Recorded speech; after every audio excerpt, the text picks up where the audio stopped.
Welcome to Dear Prudence. I'm Daisy Rosario, Senior Supervising Producer on Dear Prudence. Longtime listeners of our show know that our Prudie, Jenée Desmond-Harris, is currently out on parental leave. So today we are bringing you an encore of one of my favorite episodes of 2024, where Jenée answers letters with guest Jamelle Bouie. Jamelle is a former Slate-ster, current New York Times opinion columnist, and lately he has been breaking through on TikTok. Our own Luke Winkie just did a great interview with him for Slate.com that I recommend checking out. So please enjoy hearing Jenée and Jamelle give thoughtful answers to a variety of questions. We'll be back with a new episode next week. Welcome to Dear Prudence. I'm your Prudence, Jenée Desmond-Harris. Today, we'll be giving readers advice on how to turn down gifts that make you cringe and when it's too late to chase your dreams. Helping me out today is Jamelle Bouie. Listeners may remember him from his time as Slate's political correspondent, and he is now a New York Times opinion columnist. Jamelle, thanks for being here. Thank you for having me. It's incredible to me that in all my years of Slate things, I've actually never been on an episode of Prudence. I don't think so. That's this is offensive. Exciting for me. I know you have a lot of knowledge, but also a lot of varied interests and hobbies. So I feel like you have a lot to pull from when it comes to giving advice. Plus, you've got 2 kids. I can't wait to hear what you have to say to these questions. But first, let's get your one piece of unsolicited advice. I think my one piece of unsolicited advice is that you shouldn't give people unsolicited advice. A little recursive. I find it personally frustrating if I pose a question about something and then it's sort of like I get lots of responses that are sort of like presuppose that I wanted like an answer to something I didn't actually ask. Right. And I just think people should really make an effort to respond to the things that they're being asked, whether that's on the internet, whether that's in person. Try not to make assumptions about what their mental state might be. Just sort of there's a question or a request or something on the table, respond to that. And if you have other questions about it, you should ask those questions. But I find that not just on the internet, but in life, there's a temptation to sort of bring 2 requests or 2 questions or 2 conversations, assumptions about what the other person might be thinking, what they might need that you don't actually know. And it's not all that difficult to just ask. And I'm a big believer in you should just ask. The worst that's going to happen is you won't get an answer. Right. Or for some people, the worst that's going to happen is they won't get an opportunity to give advice. I think there's this human urge, we're all just boiling over with advice we want to give. And I'm so lucky that I get to scratch that itch on this podcast and in the column. And almost everyone who comes on says something like, I've been wanting to do this forever. I just have so much advice inside me to give. So I feel like in our society, we need more outlets, somewhere for people to give advice in a way that's not annoying. People could do more civic activities in which you're sort of engaged in some kind of common effort. And usually in those sorts of situations, the opportunity to give advice sort of organically emerges. I just don't feel, as much as I'm happy to be with you on this podcast, I also don't ever feel compelled to give people advice. I'm very much of this sort of I'll observe. And if someone needs something from me, I'm happy to offer it. But yeah. Well, you're going to have to do it today. You'll get to hear that from Jamelle after a short break.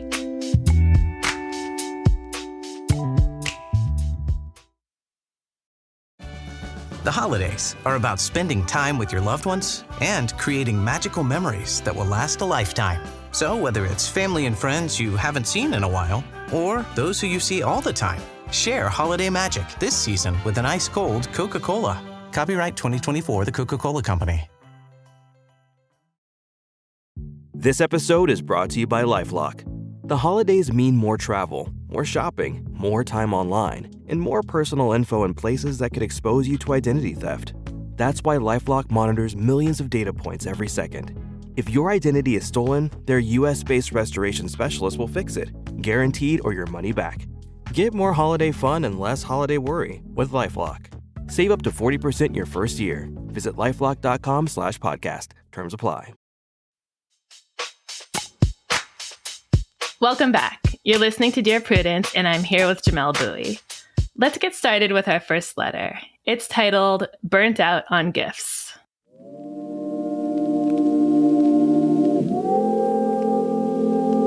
My future in-laws have gotten us many gifts over the years that are just not appreciated. Some examples include a fruit stand, yoga cushions, healing crystals, clothing that isn't quite my style, yearly meditational calendars, random knickknacks, etc. We've tried to give them a list of things to buy us, but we still get random stuff on top of that. I think one of the reasons I feel frustrated by this is because some of this stuff is just plain culturally appropriative. Most recently, they bought me an Indian cookbook for my birthday. Reader, I am Indian. I have recipe books passed down from my family. I'm good on this. My in-laws tend to be pretty sensitive about feedback, especially anything that might make them feel like they're not good white allies. A couple of years ago, my partner told his mom that she said something around me that was a microaggression, and it ended up being a 3-month saga about her hurt white woman's feelings. Is there a good way we might be able to deliver the sentiment, please do not buy us vaguely culturally appropriative and at times microaggressive stuff? Is there a better way we can have this conversation that doesn't call attention to their whiteness? Or should I just accept that we will always get gifts that we don't want and have to donate and or return?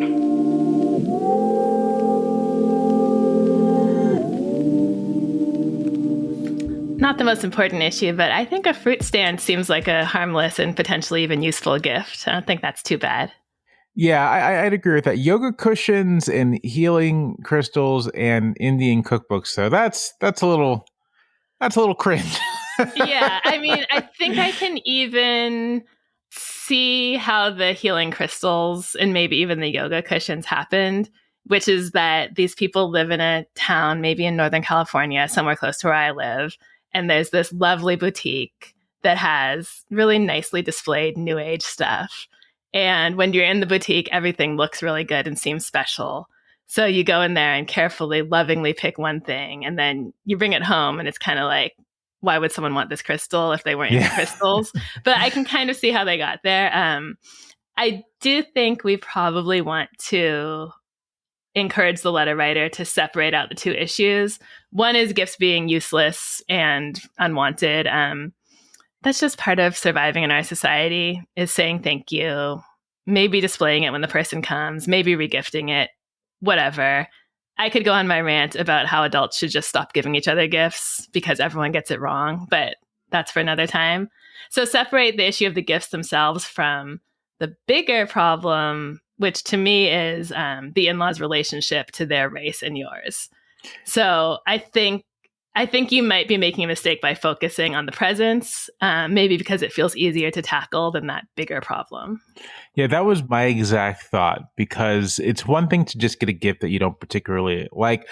I'm a big fan of giving people like consumables of things that they might like eat or drink, because like, you know, people tend to like snacks. You know, if they drink, they might like a nice bottle of wine. Random items that you're supposed to keep I don't really think works out well, but that's just a part of life. You get them, you deal with them. But it's the cookbook is sort of like kind of is emblematic of the actual problem. It does seem like the cookbook is it. It seems like the in-laws may be trying to appreciate, you know, their daughter-in-law's culture, but are doing so in a way that isn't in any kind of like give or take, we want to know about you, what do you want to share with us sort of relationship. It's more of a, well, you're Indian, you're going to like an Indian cookbook, right? Right. And that is not great. And I think you're right, Jenée, that that's the conversation that our letter writer should be having. I myself am never sure that there is a good way to raise sensitive issues and confronting someone with sensitive issues. I'm never sure there's actually a way to do that in a way that's sort of like going to prophylactically protect the other person's feelings. Like that's, in fact, you may not want to do that, because the idea is you want that person to recognize that like they are doing something that may be causing you harm. Right. And if they feel shame, if they feel anxiety, if they feel any of those things as a result of learning that information, that is like an important feedback signal for them to have. We tend to be afraid of causing shame, but like shame can be a very useful emotion. Right. I don't want to dismiss how difficult it is to have these conversations, especially when the in-laws already had a 3-month fit over the last time something like this was brought up. This is letter writer's family. She needs to get along with these people. You don't got to be mean, but being straightforward and sort of, you know, this specific thing made me feel this way. not going to make any presumptions about your intent, but like, this is how I felt receiving it. I felt this way before, and I think we should talk about that. Right. It actually reminds me of something my therapist told me this week. So I've said on the podcast many times, I hate conflict. I'll do almost anything to avoid it. And we were discussing an issue I was not wanting to bring up with someone because I didn't want to feel mean. And I had this idea that if we had a conflict, that would mean we no longer had a good friendship relationship. And she said to me that conflict actually can increase intimacy. So if what you want is to be close to this person, you're feeling pulled away from them, you're feeling distant from them now because of this thing that you're not saying. And if you say it, and if you are able to resolve it, you could actually become closer. And I think that might be a good way for the letter writer to think about this. Again, these are your in-laws. They're going to be around forever. I'm assuming you want to be close to them, or you don't want to feel sort of like you're rolling your eyes and judging them and being annoyed by them all the time. So it might be worth trying to push through the conflict to get to the greater intimacy and the respect that you deserve that's on the other side. That said, I think your husband should take the lead on this. I always, as a general rule, think that the person who is related to the in-laws has got to be the one to kind of lead the conversation. Even if you're in it, you don't want them to see you as like his wife who's always complaining and making everyone miserable. Like, he needs to speak for you as a couple or with you as your partner. I think that's absolutely right. I know that in my life, when there's been friction of any kind between my parents and my wife, I'm the one who takes the lead and sort of being like, this is her perspective, or this is why I think you may be misinterpreting this behavior, and not putting that burden on my spouse at all, which is it's not really theirs to bear. It's they're ultimately your parents. You're, in this case, the letter writer's spouse's parents, and I think it's exactly right that it's the letter writer's spouse's responsibility then to sort of take the lead and speak to their parents. It's not that you two are calling out and policing the in-laws, saying you messed up, you gave an Indian cookbook to an Indian person, you're bad. It's that you're explaining, and this is how it works with most microaggressions, is that by doing this, you kind of sent a message that you may see her as her ethnicity rather than as a full person or like you would see anyone else. She's getting the feeling that when you see her, you're seeing Indian, you're not seeing daughter-in-law, and that's hurtful. I had a column from a letter writer whose girlfriend was Indian, and the parents loved her, really, really loved her, but they were just obsessed with her ethnicity in a way that made things really weird. They always brought it up. All they wanted to talk about was India and like Indian topics, Indian food. And I took the opportunity to solicit reader feedback for this for a We Are Prudence column. And most people did agree that the letter writer should take responsibility for facilitating the relationship. Some of it had to do with like creating and moderating conversations about things beyond her identity. And some of it involved just really explicitly bringing up the fact that it was hurtful. So this came from people who'd been in similar situations before. So that's what I would push for here.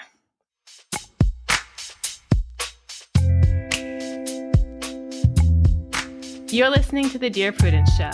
And when we come back, we'll be reading more of your letters. Stay with us.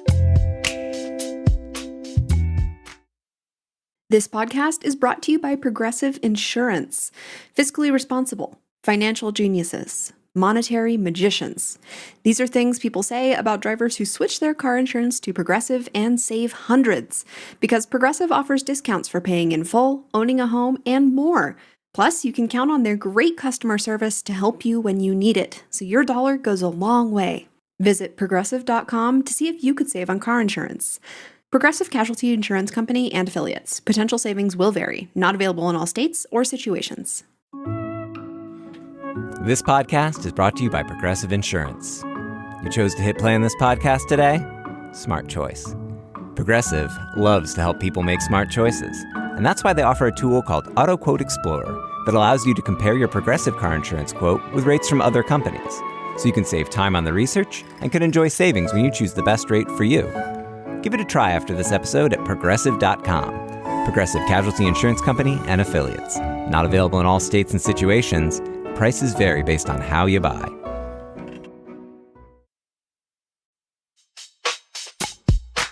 Welcome back to Dear Prudence. I'm here with my guest Jamelle to answer your letters, and the next one is titled, No Longer an Only Child. I got an Ancestry DNA kit for Christmas. When I got the results back, I noticed that I was matched with a half-brother on my dad's side. I messaged back and forth with my newly discovered half-brother and learned that he was given up for adoption 4 years before my parents were married in the 1960s, when my dad was a senior in college. He said he reached out to my dad a few years ago through an intermediary at the adoption agency and was told that my dad didn't want any contact. My sister has also done her DNA, so I asked if she'd noticed that there's a half-brother. She won't talk about it and is infuriated that I messaged our half-brother. Here's my question. Would it be unreasonable to quietly tell my dad what I've discovered and let him know that I don't think any less of him for having fathered a kid when he was too young to handle it? I strongly feel that birth parents owe adoptees some information, and it's really terrible to reject them all over again if they try to initiate contact. I don't understand why my sister is so upset. It isn't like my father had an affair.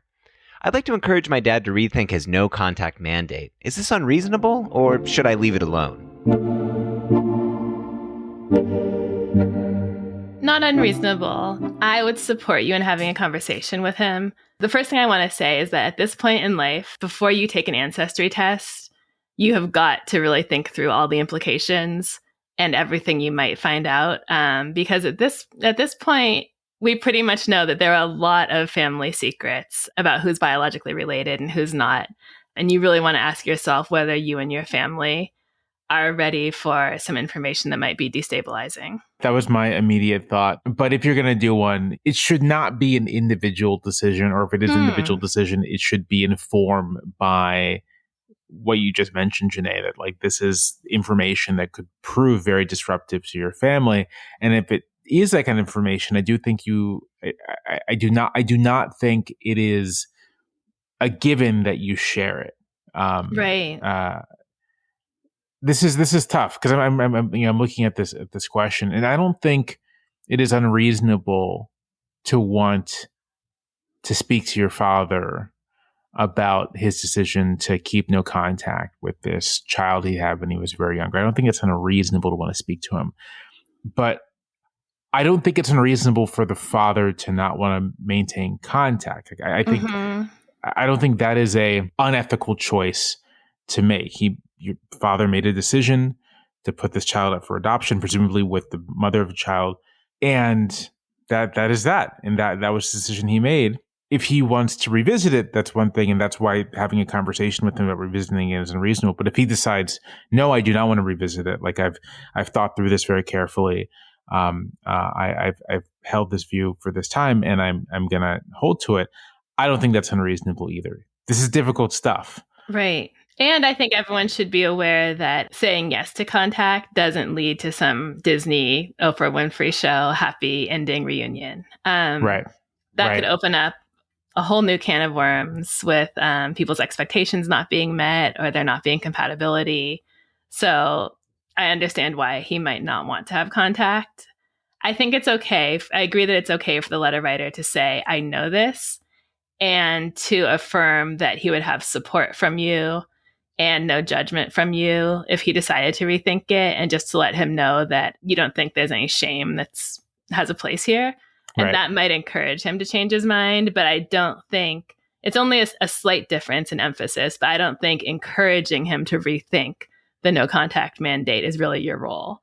You can tell him what you know and how you feel and what you are able to do and want to do to support him. But I don't think you want to be pushy about it. I think part of what makes it tough, I mean, a lot of things make it tough. Part of what makes it tough is that this is someone you are related to, and so you feel some kind of obligation to, sort of like connection to whatever comes next after your father learns that you know. But on a certain level, although this is your half-brother, this isn't really about you, right? It's about your father and this child. And what your father wants that relationship to be. And so, I mean, my inclination is to sort of like, as you said, Jenée, this is something where you say, no shame, nothing about this changes our relationship. I don't think this is a place for the letter writer to be sort of like pushy is the wrong word, but sort of like manipulative is too strong too. But yeah, I think pushy is fine. Yeah.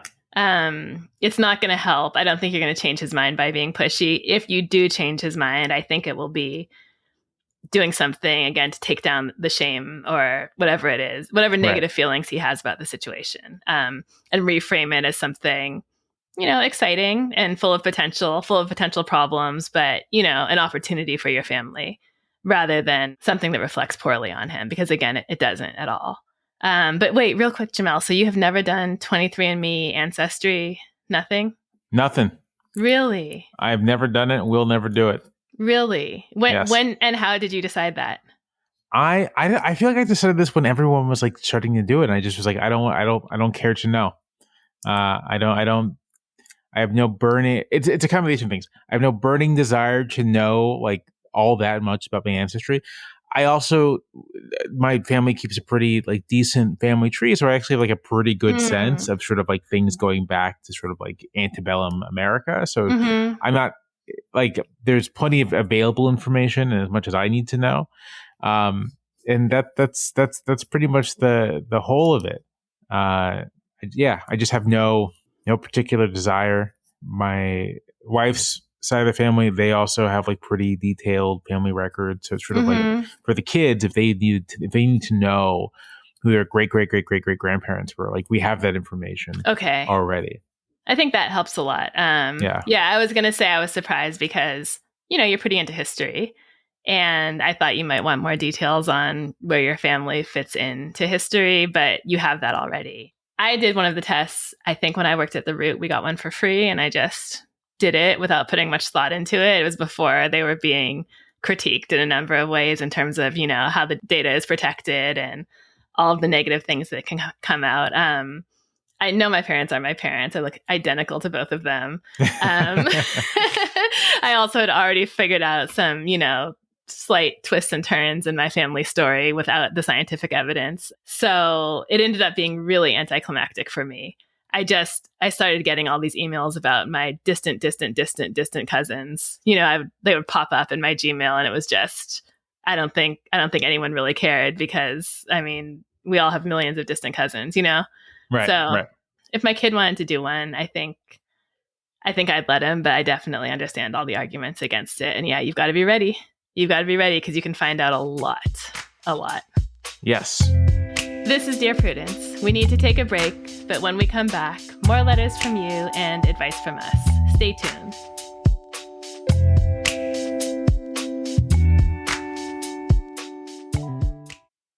Hey, it's Emma Chamberlain. I designed these new glasses for Warby Parker, and I basically can't take them off. Like, I'm showering in them and sleeping in them. They're just that good. Go see them all at warbyparker.com. And you know what? Have a good day too. Okay? All right? Bye.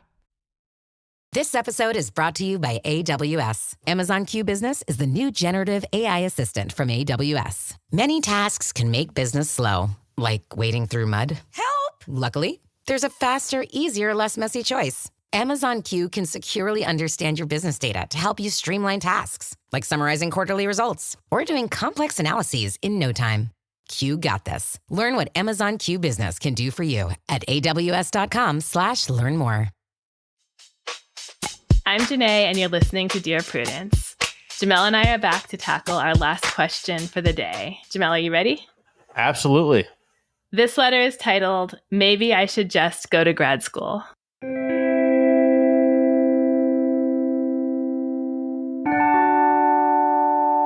I don't feel like I'm living up to my potential. I live in a small, low-cost city in a nice house with good friends nearby. Everyone is pleasant at my job and it pays the bills, but it is not particularly gratifying or challenging. I often daydream about quitting my job and moving to Chicago or New York and trying my hand as a full-time activist or artist, both things that I do now, but not as much as I'd like. I love the idea of going somewhere new and giving my all and trying to succeed there. I just haven't done it. I have no children and my boyfriend is on board, so nothing is stopping me except the thought of losing the nice life I have already built. I've never lived in a big city, and I worry that what I would gain would not make up for everything I would be losing. Financial security, friends and family nearby, stable career path. I would also like to have a baby in a few years, and I'd like to be settled down near my family, very likely back in the city I am now. when I do it? Should I plunge into the unknown and uproot my life? Or is it just part of growing up that you can't have everything you want? Part of the reason I chose this question for you is that you have a demanding job, children, a wife, and 700 hobbies, reviewing cereal, photography, cooking. How do you make time for it all? I make time for it all by working from home and going to sleep early and waking up early. I try to fit everything in as much as possible. I mean, you're not doing everything every day, but sort of I try to make time for as much as the stuff that, helps give my life, texture and meaning. I try to fit in as much as I can, just sort of like in the course of everyday life. Like, I walk the dog, so I bring a camera with me. We have one car, and my main form of transportation is an e-bike. And so I bike most places, and I have cameras with me. I have stuff like that. So if I see something interesting, I can take a picture. So like a lot of that happens.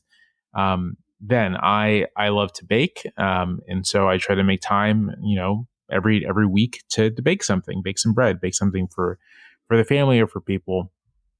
I try to spend, as much time as possible with the kids. It usually means like hauling them around when I'm doing stuff, kind of just like always trying to include them as much as possible. And so that's sort of how I negotiate this, just by building it into my life as much as possible.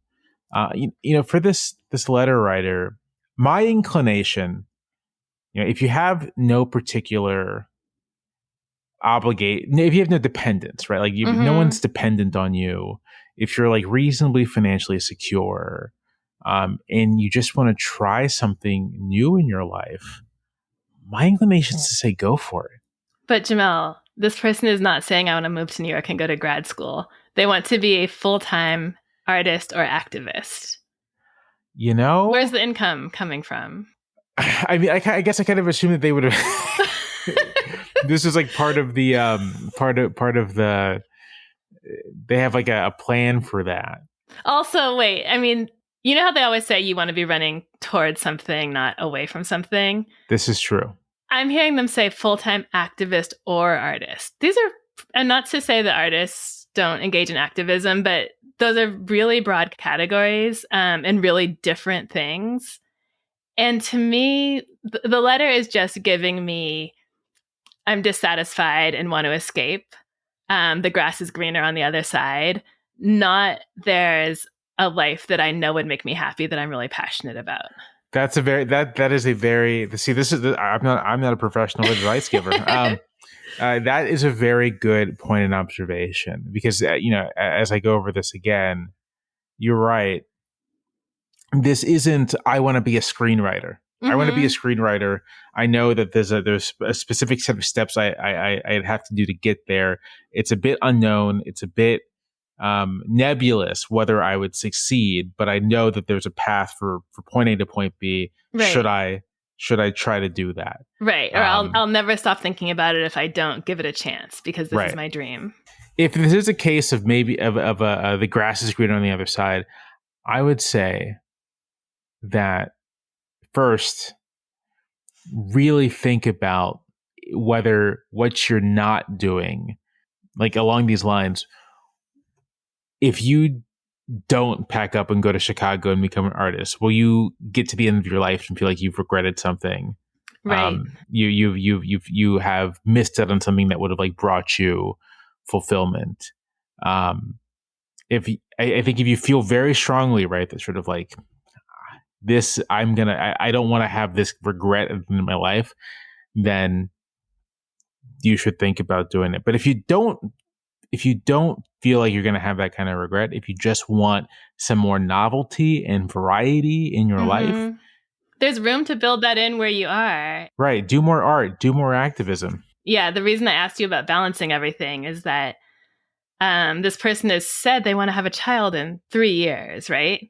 And I worry that people who are a little bit prone to dissatisfaction and feeling understimulated in life, and don't feel that they've really found themselves, really struggle in the early part of parenthood when you have even less time for all of that. When you have less time for all of it, you are trying, for both parents, trying to like negotiate really your relationship to this new thing, right? This sort of like new person in your life, when you when you will feel frustrated or even like a little resentful of just sort of how much you have to give, and how much it seems like you may not be getting back in those early years. I have a path forward here. I'm going to come out and say, don't move. I don't see you picking up, moving, doing this vague combination of art and activism in a way that feels satisfying to you. I worry that I could get a letter from someone in that situation saying, I moved to do art and activism, but I'm not really fitting in the communities, and people aren't supporting me, and I'm just not sure that it's working out for me. Again, I think if you're prone to dissatisfaction, that character is going to come with you wherever you are. And maybe that's what you want to work on changing a little bit. So here's my suggestion. You're going to be back in this small city in 3 years, probably with a baby, if your timeline works out. Focus on the long game. So right now is your time to practice squeezing all the art and activism you can into every free minute you have. You want to be absolutely milking your life for all it's worth, because those are the skills that you're going to need once you have that kid. And I don't want you to be miserable and dissatisfied once you have even less free time than you do now. You need to build the muscles to find joy, find meaning, find satisfaction, do what you love in every single moment and second you have. And even, it sounds like there's some flexibility with money here, since you are willing to move and do things that don't really bring in money. If there's money that can be saved or put aside, put that in an account and use that account for a babysitter when you have a child, because you're going to want that time back. Yeah. If you find things that you're passionate about, your most urgent need is going to be how to carve out time in the day, the week, the month to do what you love and to do what makes you feel good outside of your kid. So I see this as a long-term plan. Start now, start building the life you want, start building the discipline to put more energy into your passions that you want, so that you can be happy where you are when your life changes in 3 years. And I want to emphasize the discipline part of it. Like if these are things you want to pursue, if you want to pursue doing art and you want to make it a meaningful part of your life, you're going to have to say to yourself, this is the thing I'm going to do. This is the thing I have to do. This is, these are the things that, in my life that I don't feel as strongly about, that I'm going to set aside in order to do this thing that I do feel is very important.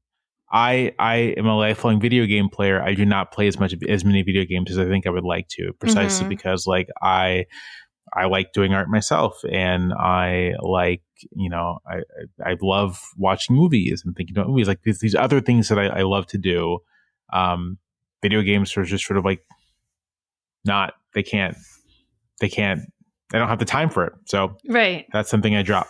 But I think cultivating the discipline to sort of say, this is going to be a part of my life. I'm going to make it a part of my life in the same way that you make exercise a part of your life, is really important. You have some time, I think, to sort of develop those habits and create the life you want. Another cliche, people say, create a life that you don't need a vacation from. I would say create a life that you don't want to flee to New York or Chicago from. I think you can have I think the feeling that you're seeking is something you can have where you are now with a little more commitment and, like Jamelle said, discipline. Okay. Those are all the questions we have for this week. It's been fun and hopefully helpful. Thank you, Jamelle. My pleasure. Thank you for having me. Keep up with Jamelle's writing at New York Times Opinion, where you can also subscribe to his newsletter just for Times subscribers. And he also has a podcast about movies. Jamelle, do you want to tell people about it? Sure. It's called Unclear and Present Danger. It's a podcast about the political and military thrillers of the 1990s and what they say about the politics of that decade. Okay. Unclear and Present Danger. Subscribe wherever you get your podcasts? Yes, wherever you get your podcasts. Do you need help getting along with partners, relatives, coworkers, and people in general? Write to me. Go to slate.com/Prudie. That's slate.com/PRUDIE. The Dear Prudence column publishes every Thursday. If you'd like to hear your question answered on the podcast, we are looking for letter writers who would be comfortable recording their questions for the show. You can stay anonymous. Dear Prudence is produced by Se'era Spragley Ricks with a special thanks to Maura Currie. Editorial help from Paola De Verona. Daisy Rosario is senior supervising producer, and Alicia Montgomery is Slate's VP of audio. I'm your Dear Prudence, Jenée Desmond-Harris. Until next time.